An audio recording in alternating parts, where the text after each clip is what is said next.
Täna ma näitan teile, kuidas ühte feeder-rakendust teha. Rakenduse jaoks teeme valmis ühe ettevalmistuse, võtame pöörla ja võtame feeder-kummi. Feeder-kummi võtame lahti, lõikame liigse osa ära siit, siis võtame pöörla, feeder-kummi, paneme läbi siit, teeme 2, siis võtame kingi, teeme aasa, selle omakorda pöörame ja siis selle pöörla paneme siis aasast läbi.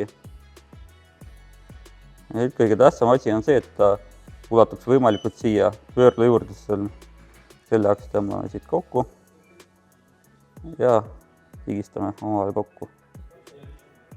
Selline tuli sõlm. Liigse osa lõikame ära.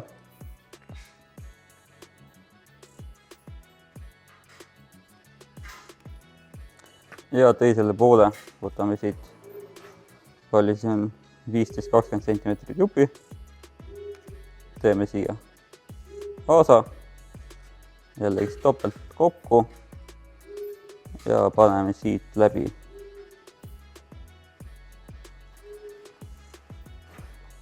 Sõlm on valmis ja tõmbame kokku. Lõikame küljest ära.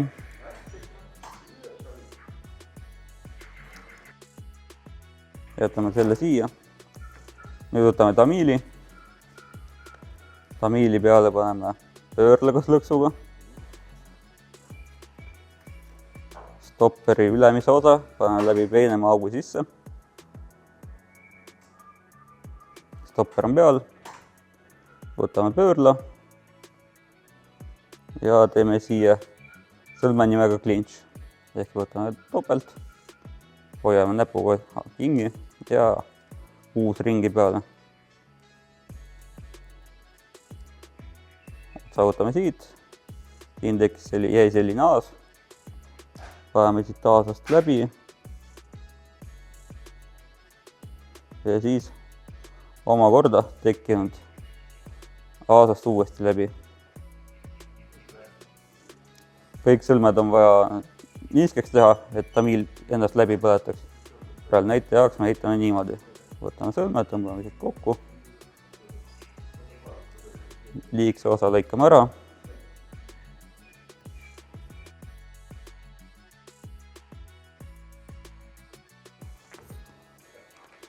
Siis võtame rakenduse ülejäänud komponendid tamiili pealt.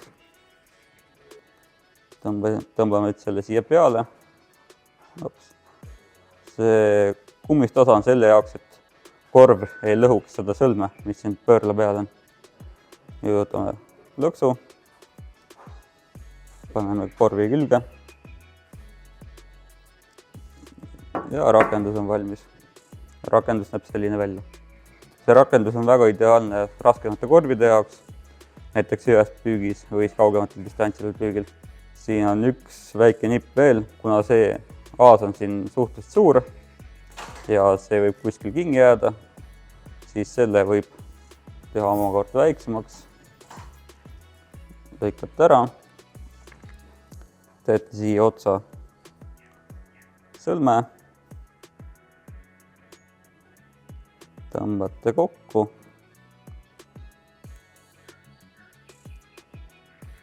tal jääb väike paun siia, ülejäänud lõikame ära ja kohe ma näitan, kuidas kingitada lips siia pauna külge. Võtsime nii-öelda lipsu, siin otsas on konks, paneme konksu aasast läbi, siis tekib siia selline asi. Üldiselt lipsu tamiilid on palju peenemad, aga ma näitan jämedama tamiili peal ka, et see on kõik võimalik ja kuskil midagi küljest ära ei tule. Võtame feeder-kummi, selle sõlme, viskame lipsu aasa siia peale, siis lükkame ta ilusti siia otsa. Tal tekib selline asi, et ta hakkab ennast siia taha kingi pooma. Et niimoodi ta välja näeb. Tõmbasime lipsu siia peale ja siit enam kuhugi ära ei kao. See on selline asi, et mida suurema tugevusega tõmbab, seda rohkem see osa kingi poob siia külge. Ja midagi kuskilt enam lahti ei tule.